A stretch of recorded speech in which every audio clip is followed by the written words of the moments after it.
We begin with the ongoing crisis between Russia and Ukraine. Russia launching missiles into Ukraine this morning. President Biden spoke with Ukrainian President Volodymyr Zelensky overnight, and he huddled with his national security team this morning.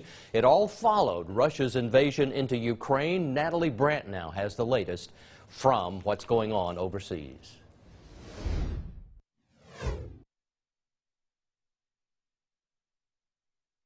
Russian tanks could be seen crossing the border as Russia's full-scale invasion of Ukraine has begun. Peace on our continent has been shattered.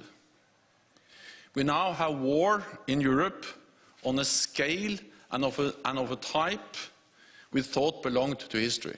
President Biden called the attack a needless act of aggression against Ukraine and global peace and security. He also said Russia alone is responsible for the death and destruction this attack will bring. This is unprovoked. This is killing civilians. This is definitely a war crime that President Putin will pay for. The president has warned of unprecedented sanctions against Russia in response.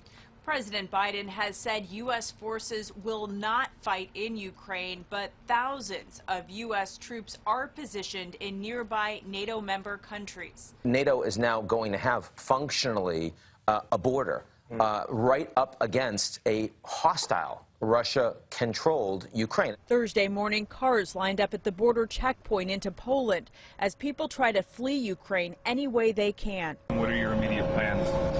None. Get to the U.S. Assistance Center down the line and then ask them where to go and what to do, what they think is best. U.S. forces in Poland have already set up camps to begin receiving refugees. Natalie Brandt, CBS News, the White House. President Biden will deliver remarks on the attack following our midday newscast right here on News 3. The Carter Center in Atlanta released a statement about the crisis saying in part, quote, "We call on Russia to immediately withdraw its forces and engage with Ukraine's leaders and the international community to find a diplomatic solution to this crisis," end quote.